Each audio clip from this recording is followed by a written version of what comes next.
¿Al- ¿Alguien me puede decir en qué placa hemos quedado, por favor?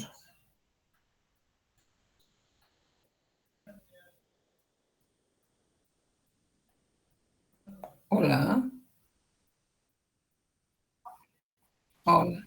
Buenas tardes, las mensajeras. Perdón, ¿en qué número? No sé.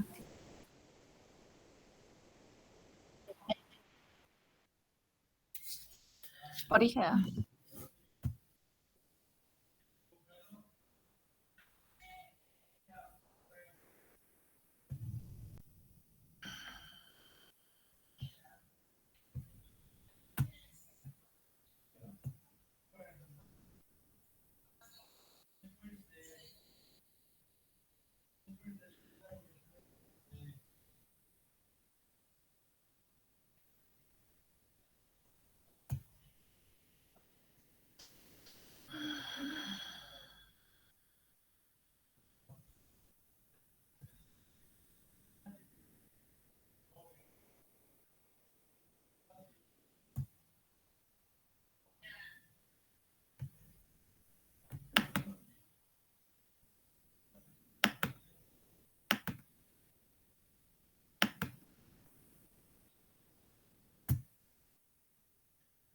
Aquí en las proliferativas. Neuropatía por IgA, ¿no? Enfermedad de Berger. Ahí.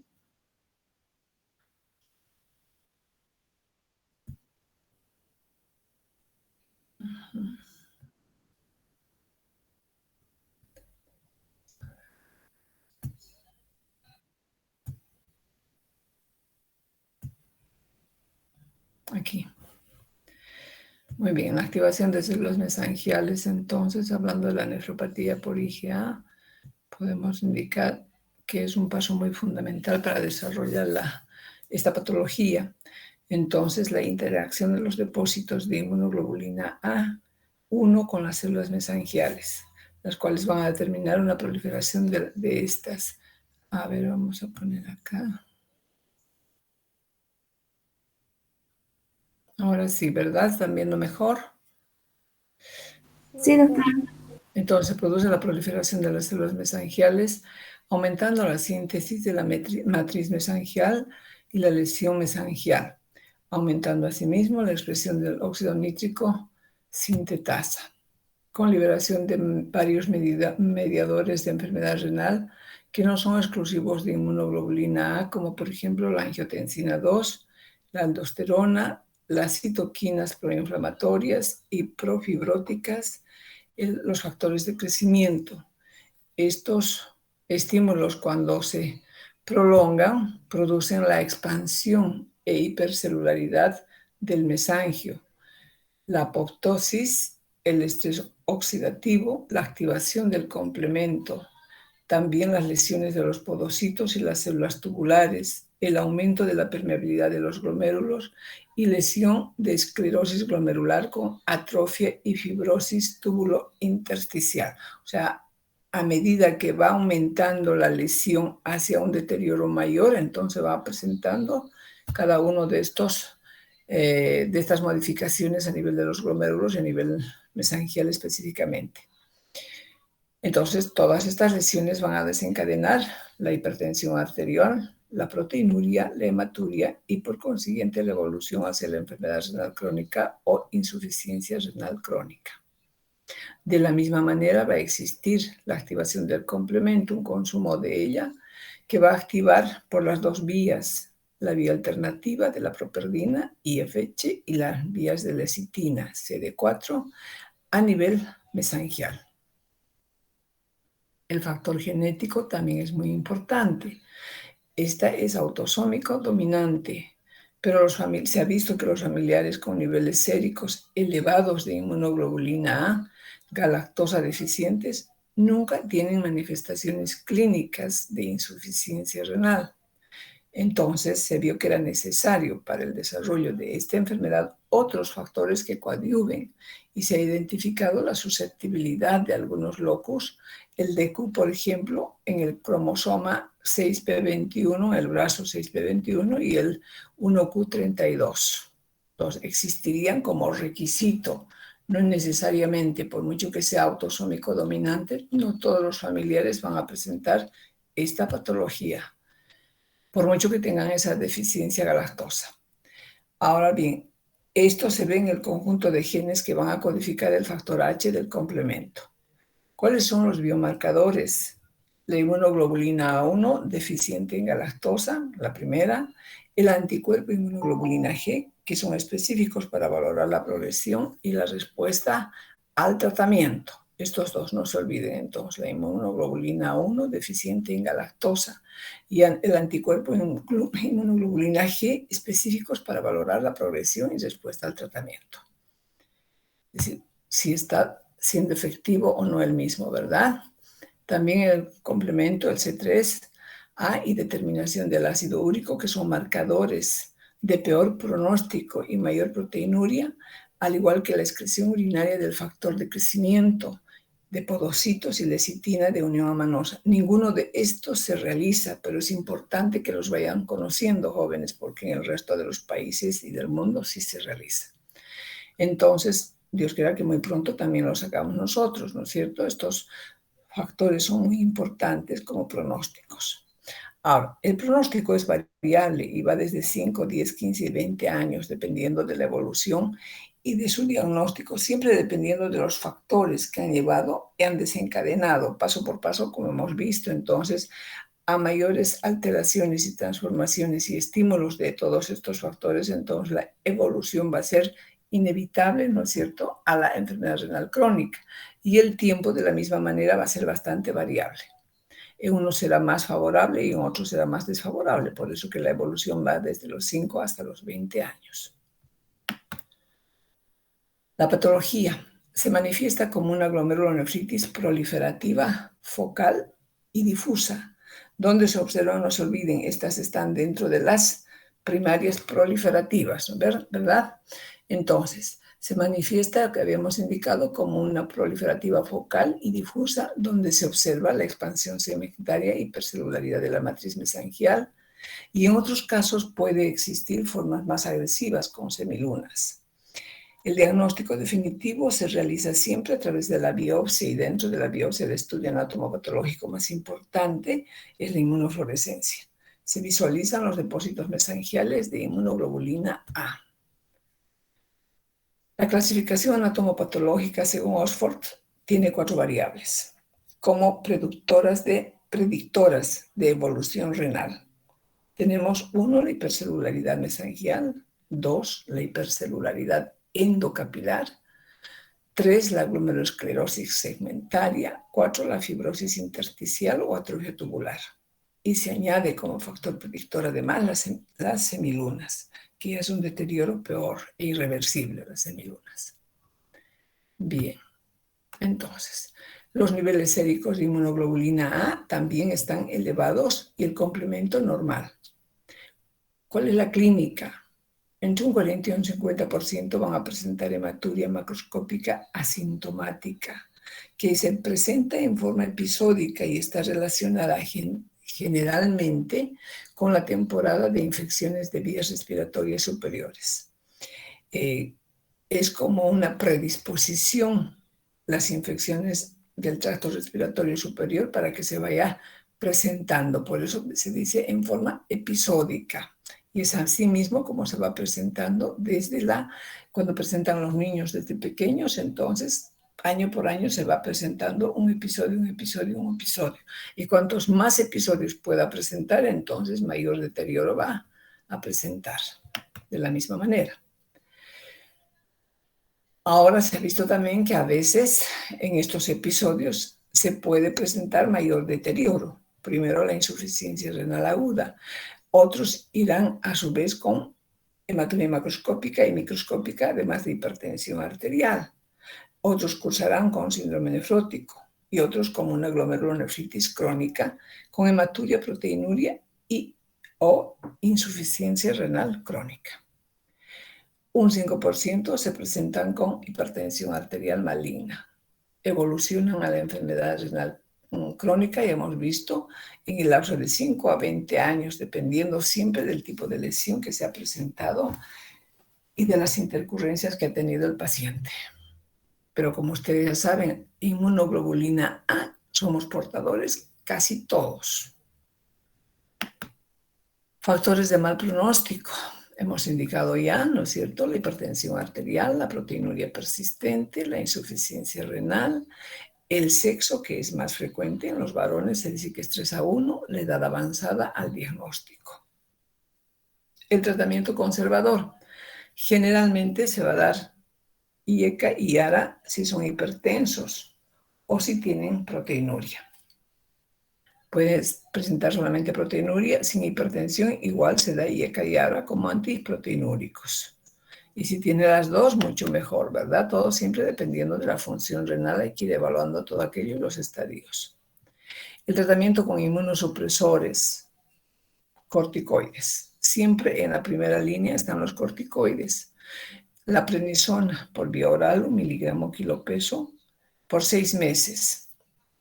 Aquí un error, por favor, disculpen. 6 meses. Y luego ir bajando, ¿no es cierto? Poco a poco. En forma gradual, si se queda con una proteinuria mayor a 1 gramo por día. Luego tenemos el micofenolato mofetil. En estos casos está poco recomendado. Monodosis, sin embargo, se puede utilizar como monodosis junto con la prednisona en dosis bajas. Cuando se dan estos inmunosupresores, generalmente se utiliza la corticoterapia, ¿no es cierto?, como sinergizante, pero en dosis bajas. Luego tenemos la budesonida, en casos con poca proteinuria y enlentecimiento en la pérdida de la función renal.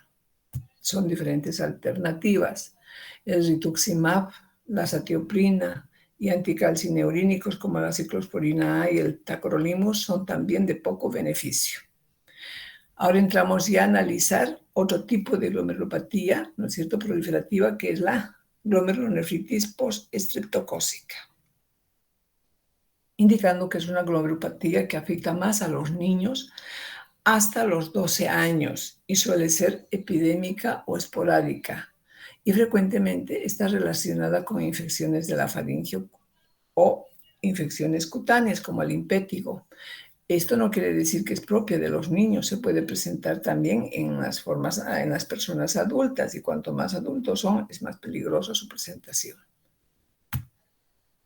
¿Cuál es la tiopatogenia?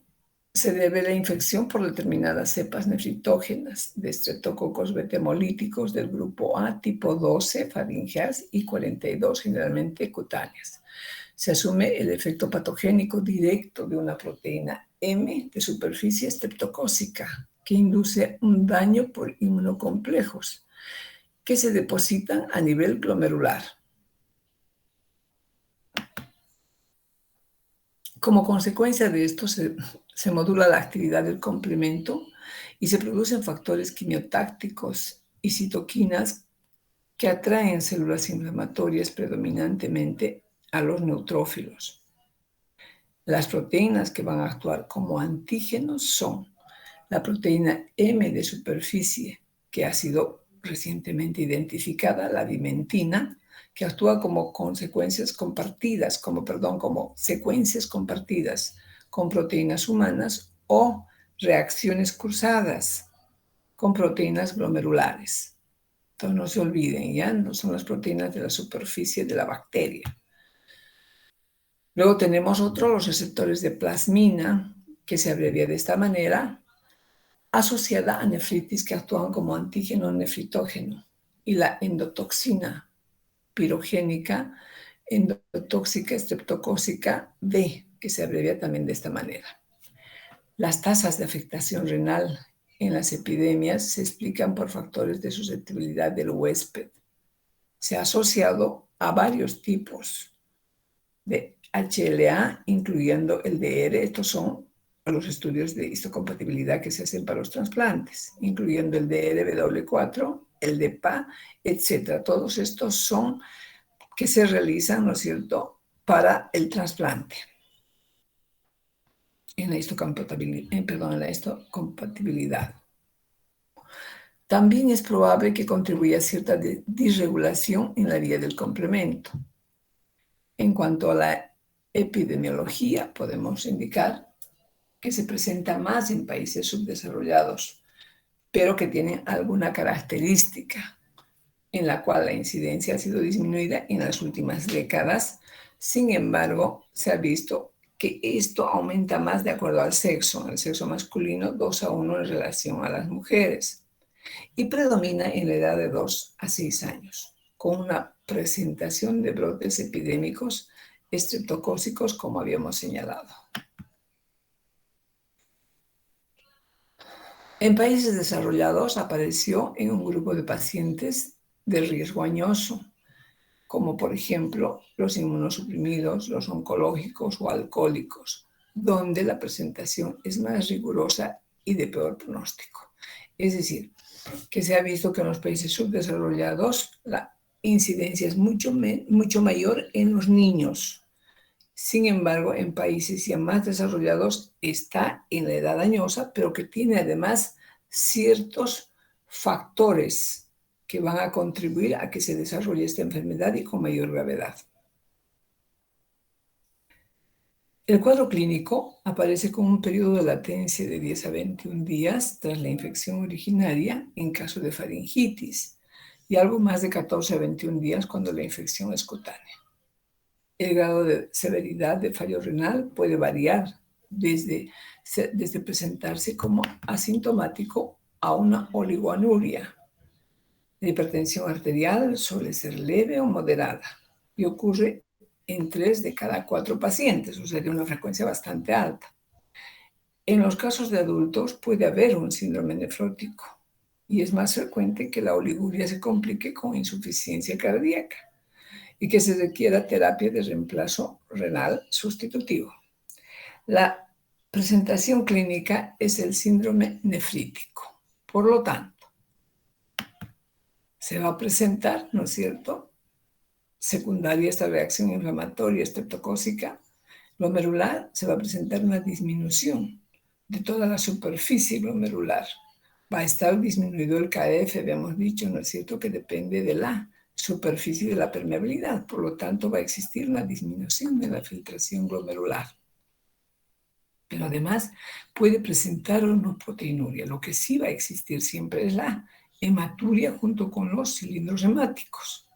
Al existir disminución de la filtración glomerular, va a existir, por supuesto, una disminución del filtrado glomerular, la misma que va a aumentar la reabsorción distal de sodio, ¿no es cierto?, contribuyendo de esta manera al aumento del volumen plasmático. Entonces, aumenta el volumen plasmático, va a aumentar el gasto cardíaco. Si aumenta el volumen plasmático, se va a presentar ya el edema. Si aumenta por aumento de las resistencias vasculares y la presión hidrostática.